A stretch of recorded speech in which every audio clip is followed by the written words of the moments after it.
안녕하세요. 머니너버 수입 짐즈 에디터입니다. 오늘 또 미국의 대표적인 팹리스 중 한 곳이죠. 이제 브로드컴에 대해 이야기를 좀 나눠보려고 하는데요. 지난 12월 12일 장 마감하고 실적 발표를 한 브로드컴, 그 이후로 정말 주가 퍼포먼스가 심상치가 않습니다. 아주 급등세를 보여주고 있는데요. 사실 이 어떤 실적 발표 전후로만 해서가 아니라 그냥 올해 들어서 정말 꾸준히 좋은 퍼포먼스를 보여주고 있어요. 주가가 많이 올라준 덕분에 당당하게 1조 달러 클럽에도 가입을 했고, 글로벌 시가총액 순위 9위에까지 오르는 그런 어떤 좋은 퍼포먼스를 보여주었는데요. 이제 이런 어떤 브로드컴의 주가 상승에, 또 이런 주가 흐름의 배경에는 단연 AI가 있었습니다. 오늘 그래서 이 브로드컴의 AI 반도체에 대해 조금 이야기해 보려고 하는데요.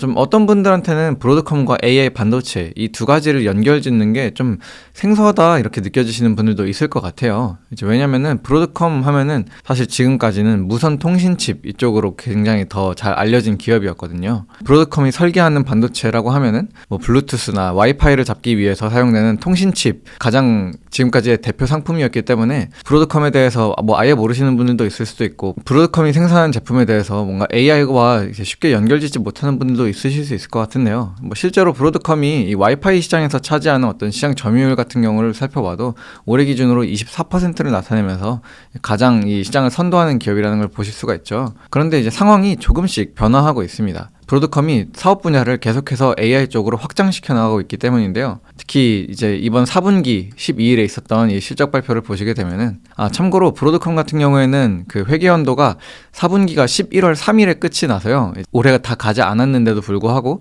회계연도 기준으로는 2024년 연간 실적이 이미 다 나온 상황입니다. 네, 아무튼 이제 그 브로드컴의 실적 발표 내용을 보시게 되면은 올해 있었던 반도체 매출 중에 이 AI와 관련한 매출이 122억 달러였다 하면서, 이 매출이 지난해와 비교했을 때 220% 증가한 수치다, 이런 식으로 발표를 했습니다. 정말로 말도 안 되는 성장 수치를 보여주는 것이죠. 브로드컴 같은 경우에는 매출을 내는 사업부가 크게 반도체 솔루션 부문과 이제 인프라 소프트웨어 부문, 이렇게 두 가지로 나뉘는데요. 그 중에서 이제 지난 회계연도 2024년 동안 반도체 부문에서 약 301억 달러 정도 내는 그런 매출을 냈는데, 이 중에서 122억 달러가 AI로 인해서 발생한 매출이었다, AI 반도체와 유관한 매출이었다, 이렇게 설명을 한 겁니다. 엄청난 수치, 꽤나 큰 비중을 차지하고 있는 것이죠. 그리고 AI 반도체 매출이 지난해와 비교해서 220%가 늘었다고 했으니까 이 전체적인 어떤 반도체 매출의 성장 자체를 AI 반도체가 상당 부분 견인했다, 이렇게 볼 수 있을 것 같고요. 참고로 여기 밑에 인프라 소프트웨어 부분에 181%라는 정말 말도 안 되는 매출 증가를 기록한 걸 보실 수가 있는데, 이거는 지난해 11월에 인수합병을 한 VM웨어의 인수가 마무리된 이후로 그것이 좀 긍정적인 효과를 냈기 때문에 이런 수치를 기록한 것입니다. 이 내용도 나중에 조금 더 자세히 다뤄볼게요. 이런 어떤 모습을 보고 있으면은 약간 과거에 엔비디아를 보고 있는 것 같다는 생각도 살짝 들기는 합니다. 엔비디아도 분명히 몇 년 전까지만 해도 여기 게이밍 부분 매출이 이제 데이터 센터 부분 매출보다 더 컸었잖아요. 그래서 엔비디아 하면은 컴퓨터 게이밍 그래픽 카드를 만드는 기업, 이제 고사양 내가 게임을 돌리고 싶으면은 여기껏 GPU를 써야 돼, 이런 정도의 느낌으로 이제 PC 쪽에 관심이 있으신 분들만 아는 기업이었다가 어느샌가부터 점점 데이터 센터 매출이 늘어나기 시작하더니, 이제 와서는 이 데이터 센터 매출과 게이밍 매출을 비교하는 게 약간 민망한 수준일 정도로 데이터 센터 매출이 압도적으로 성장을 하게 됐죠. 이제는 완연한 AI 기업이 된 것처럼 브로드컴도 이런 식의 어떤 사업부의 우선순위에 있어서 좀 전환기인가? 라는 생각을 들게 하는 그런 실적이 바로 이번 4분기에 나온 겁니다. 특히 엔비디아 같은 경우에는 이 하드웨어 부문에서도 이제 좋은 반도체를 생산하는 것도 맞지만, 이런 하드웨어를 뒷받침할 소프트웨어 인프라 또한 굉장히 강력하게 구축하고 있잖아요. 이 엔비디아의 반도체와 쿠다라는 플랫폼이 합쳐져서 고객들을 락인시키는 그런 효과를 내는 것처럼, 브로드컴도 이런 AI 매출을 내는 것과 더불어서 VM웨어를 인수하면서 이 소프트웨어 분야도, 인프라 소프트웨어 분야도 강화를 했으니, 마치 엔비디아가 그렇게 하드웨어와 소프트웨어 두 가지를 모두 총체적으로 갖춘 생태계를 구축한 것처럼 브로드컴도 그런 모습을 나타낼 수 있는 거 아니야? 좀 이런 생각까지도 들게 된 거죠. 실제로 또 애널리스트들의 목표 주가 흐름을 보시게 되면요, 실적 발표 이후로 거의 대부분의, 진짜 예외 한두 군데를 말고는 거의 대부분의 기관에서 다 브로드컴에 대해 목표 주가를 크게 올리는 모습을 보실 수가 있고요. 좀 과감한 것 같은 뱅크 오브 아메리카나 에버코어 같은 경우에는 상승 여력이 38%나 있다, 이렇게 볼 정도로 좀 이제 큰 폭으로 목표 주가를 올린 애널리스트들도 많이 있었습니다. 진짜로 이제 엔비디아의 한 1, 2년 전 모습을 보는 것 같죠. AI 부분으로 되게 매출이 계속 잘 나오고 있다. 이런 수치들이 실적으로 뒷받침되면서 또 뭔가 소프트웨어 인프라도 막 계속해서 갖추어 나가고 있는 것처럼 보이고 주가가 올라가고 있는데 목표 주가는 또 계속해서 더 가파르게 올라가는 진짜 엔비디아를 보는 것 같은 그런 느낌이 드는데요. 그렇다면 좀 궁금해지는 게 있죠. 정말로? 브로드컴이 넥스트 엔비디아일까? 브로드컴 정말 그 정도일까? 그리고 또 만약에 브로드컴이 정말 그 정도의 어떤 위협적인 기업이라면은 엔비디아는 그것에 대해서 좀 견제감을 느끼고 있을까? 이런 것들에 대해 좀 알아보려고 합니다. 기본적으로 브로드컴이 만드는 AI 반도체가 뭐냐? 이것부터 좀 짚고 넘어갈 필요가 있는데요. 이제 브로드컴 같은 경우에는 ASIC, Application Specific Integrated Circuit을 만듭니다. 이름 그대로 어떤 특정한 목적을 위해서 특별하게 맞춤형으로 설계된 그런 반도체 회로를 뜻하는데요. 엔비디아가 생산하는 GPU와 비교해보면은 이름에서부터 좀 이게 차이가 있는 걸 보실 수가 있어요. 이제 엔비디아 같은 경우에는 General Purpose, 좀 다양한 보편적인 목적을 위한 GPU를 생산을 하고, 이제 브로드컴 같은 경우에는 고객사의 어떤 주문에 맞춰서 그 각각의 애플리케이션에 굉장히 딱 맞춤형으로 제작된 마치 기성복과 맞춤복을 비교하는 것 같은 느낌의 워딩인데요. 물론 이제 어떤 이런 그 단어의 워딩만 보고 뭐 그렇다고 그럼 GPU는 무조건 다 범용인 거고 ASIC은 무조건 다 아주 특별한 소수의 영역에서만 쓸 수 있는 거고 뭐 이렇게 생각하실 필요는 뭐 없습니다. 왜냐면 GPU라는 것 자체가 기존에 이제 그래픽 처리하는 장치에서 이제는 우리가 좀 더 다양한 목적으로 이걸 쓰기 시작했다라고 하면서 앞에 GP가 붙은 거고, ASIC 같은 경우에도 그냥 반도체 회로를 어떤 특정한 목적으로 쓴다라는 뜻에 불과하니까요. 이게 반드시 이 이름만 보고 뭐 그렇게까지 판단할 건 없지만 어찌됐든 어떤 그 방향성 자체에 대해서 좀 이야기를 하고 싶은 거죠.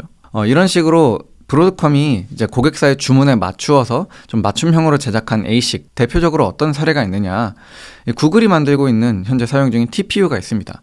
구글 같은 경우에는 자신들의 데이터 센터에 엔비디아 GPU도 사용하지만 자체 제작한 그 인하우스로 설계한 TPU도 굉장히 많이 사용을 하고 있는데요. 이 TPU를 설계함에 있어서 적극적으로 협업했던 기업이 바로 이 브로드컴입니다. 이외에도 또 올해 들어서 오픈 AI가 브로드컴과 함께 인퍼런스 칩을 만들기 위해서 협업을 한다, 이런 소식도 전해진 바 있었고요. 또 이제 지난주 최근에는 브로드컴이 애플과 같이 이제 AI 칩을 만들 거다, 이런 이야기까지 나오고 있습니다. 사실 이런 흐름이 지난해부터 좀 쭉 이어져 온 그런 것들이 있는데요. 최근 들어서 빅테크들이 특히 이런 하이퍼스케일러들을 중심으로 해서 엔비디아에 대한 반도체 의존도를 줄이고 또 어떤 자신들의 특정한 목적에 더욱더 최적화된 그런 반도체를 만들기 위해서 반도체 설계를 인하우스로 돌리려는 시도를 많이 하고 있거든요. 이제 아마존이나 마이크로소프트나 구글, 여기 나와 있는 기업들 말고도 뭐 방금 보셨던 애플, 오픈 AI, 메타, 뭐 테슬라, 정말 다양한 빅테크들, 대규모 서버를 운영하는 기업이라면은 뭐 너나 할 거 없이 이런 커스텀 칩을 만드는 게 좀 하나의 트렌드가 되어가고 있는데요. 사실 그런 이유는 좀 명확합니다. 이 파워 투 퍼포먼스 레이시오, 그러니까 전성비를 개선하기 위함이 가장 커요. 물론 엔비디아의 반도체도 전성비가 굉장히 좋고 퍼포먼스 두말할 것 없지만 또 각 클라우드 기업들 입장에서는 또 이런 기업들은 워낙에 데이터 센터를 많이 짓고 반도체를 많이 쓰다 보니까 그럼에도 자신들의 목적에 더 맞게 비용 효율적으로 이 데이터 센터를 구축할 수 있다면은 그것을 위해서 반도체 설계를 인하우스로 돌리는 비용을 충분히 감당한다, 뭐 이런 이야기입니다. 다들 이미 잘 아시는 것처럼 이제 너무나도 많은 이야기가 됐으니까 AI 반도체 정말 말도 안 되는 수준으로 전기를 잡아먹고 있죠. 그러다 보니까 조금이라도 내 목적에 더 맞는, 더 최적화된 그런 반도체를 내 데이터 센터에 탑재할 수 있다면은 이런 빅테크들 기업 입장에서는 운영 비용이 훨씬 더 줄어들게 되니까 그런 것들을 노리고 인하우스로 돌리는 그런 시도들을 많이 하고 있는 겁니다. 이제 엔비디아의 고객사들을 보시게 되면은 이제 거의 대부분이 이 빅테크들로부터 많은 매출을 발생하는 것을 보실 수가 있어요. 이제 거의 한 45% 정도의 매출이 이 주요 빅테크 5개 기업에서 발생하고 있다라는 자료를 보실 수가 있는데요. 좀 이렇게 상황이 흘러가다 보니까 뭔가 자기들이 사용하는 반도체를 인하우스로 돌리려고 하는 빅테크들과 이 빅테크들에게 반도체를 지금까지 공급해왔던 엔비디아, 그리고 빅테크들이 자체적으로 반도체를 설계하기 시작하면서 떠오른 이 브로드컴, 이 어떤 3자 간의 관계 속에서 브로드컴과 엔비디아가 시장 점유율을 서로 갉아먹는 싸움을 하는 거 아니냐, 이런 식의 이야기가 요즘 들어서 조금씩 나오고 있는 추세죠.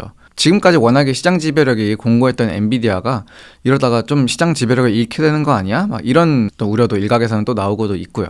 그런 이야기들이 나오는 이유가 사실 지금까지 엔비디아가 워낙에 공고한 시장 지배력을 가지고 있었다 보니까 앞으로도 거의 뭐 영원할 것 같은 그런 권력을 가질 수 있을 거라고 생각을 했는데 이게 좀 그렇지 않을 수도 있다라는 어떤 걱정이 생기면서 지금까지 급등했던 엔비디아의 주가에 대해서 좀 조정이 와야 되는 거 아니냐 막 이런 이야기가 나오기 시작한 겁니다. 대표적으로 이제 파이퍼 샌들러의 하시 쿠마르 애널리스트 같은 경우는 엔비디아에 대한 목표 주가를 175달러로 제시한 바 있는데요.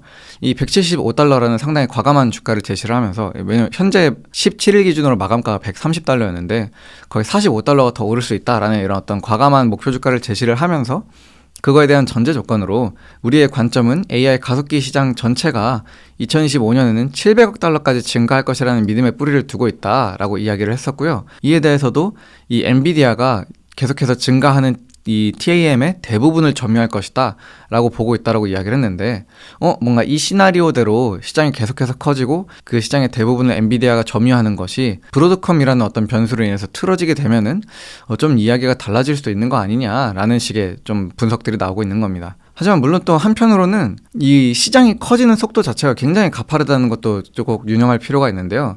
이 빅테크들의 자본 지출은 전혀 줄어들 기미가 보이지 않고, 추정치로 보시게 되면은 2028년에 가서는 알파벳, 마이크로소프트, 아마존, 메타 이 4개 빅테크들이 합쳐서 거의 뭐 3천억 달러에 가까운 그런 자본 지출을 할 수도 있다라는 분석까지 나오고 있는 상황인 만큼, 약간 결론적으로는 AI 시장이라는 어떤 산업의 파이가 커지는 속도와 그 가운데서 브로드컴과 엔비디아라는 두 기업이 점유율 싸움을 어떤 양상으로 벌이게 될 것이냐, 좀 이 두 가지 포인트에 주목해서 앞으로의 진행 과정을 좀 살펴보시면 좋을 것 같습니다. 네, 물론 이 점유율 싸움이라는 점에서도 약간 유념하면 좋을 게, 이 엔비디아와 브로드컴이 그렇다고 정말 완전 직접적으로 서로가 서로에게 시장 점유율을 무조건 뺏고 빼앗기는 싸움을 하는 그런 존재냐, 그런 것에 대해서도 생각해 볼 필요가 있습니다. 아까 말씀드렸던 것처럼 이제 브로드컴의 경우는 A식을 주력으로 하는 기업이고, 엔비디아 같은 경우에는 GPU를 주력으로 하는 기업입니다.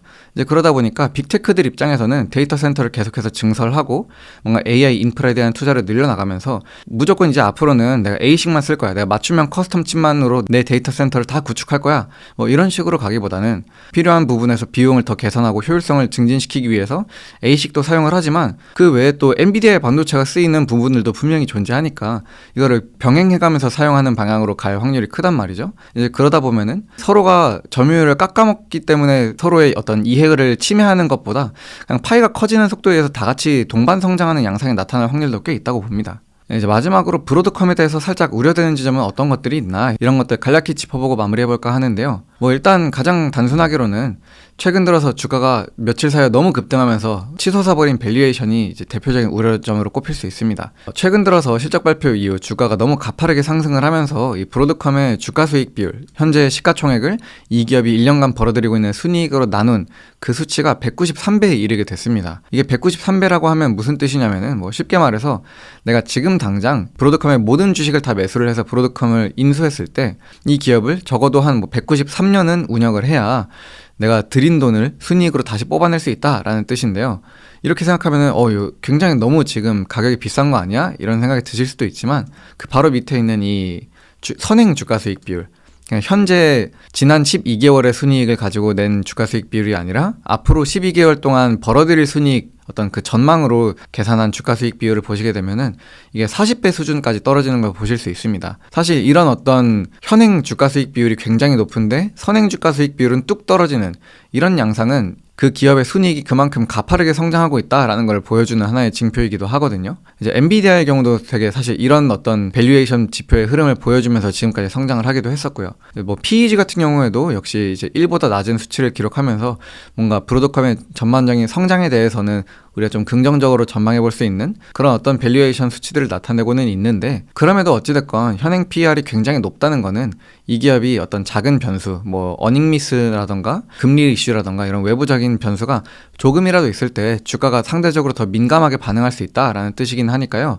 이런 점들은 꼭 유념하면서 투자에 나서면 좋을 것 같습니다. 또 하나 이제 브로드컴과 관련해서 좀 주목할 이슈는 그 애플과 관련한 내용이 하나 있는데요. 애플이 자신들의 아이폰과 스마트홈 기기에 사용하는 블루투스 및 와이파이 칩, 이 통신 칩을 기존에는 브로드컴에서 설계한 반도체를 사용을 했었는데, 이거를 인하우스로의 전환을 거의 맞춰간다라는 이제 보도가 나오기 시작하고 있어요. 애플이 퀄컴과 브로드컴의 반도체, 어떤 모뎀 칩, 그리고 이런 통신 칩의 영역에 있어서 이런 반도체들을 인하우스로 돌리려는 시도를 사실 굉장히 몇 년 전부터 꾸준히 해오고 있었는데 이게 좀 잘 잘 되지 않았었거든요. 그런데 2025년 출시를 목표로 이제는 정말 거의 다 왔다 라는 식의 이제 이야기들이 업계에서 나오고 있어서 만약에 정말로 브로드컴이 기존까지 애플에 납품하던 이런 통신칩이 납품이 끊기게 되면은 이것이 브로드컴에 어떤 영향을 미칠지도 좀 살펴봐야 될 것 같습니다. 어쨌든 애플은 브로드컴의 입장에 있어서 가장 큰 고객사이고 전체 매출의 거의 20%까지도 이제 애플이 담당할 정도로 비중이 크거든요. 그렇기 때문에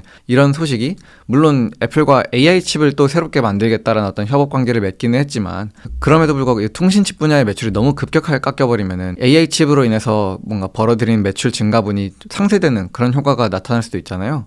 이런 것들을 좀 유념해가면서 앞으로 브로드컴에 대한 소식 또 지속적으로 살펴보면 좋을 것 같습니다. 네, 오늘 이렇게 브로드컴 최근에 주가 급등한 것을 놓고 AI 반도체 시장에서 이 기업이 좀 어떤 식으로 활약하고 있는지 앞으로 좀 기대해 볼 수 있는 포인트들은 어떤 것들이 있을지 좀 짚어봤는데요. 이 기업 앞으로도 AI 산업에서 상당히 유망한 포지션에 있는 것으로 보이는 만큼 꾸준히 팔로우업하면서 다들 성투하시길 바랍니다. 머니네버슬립 뉴스레터와 네이버 프리미엄 콘텐츠 지금 바로 구독해보세요.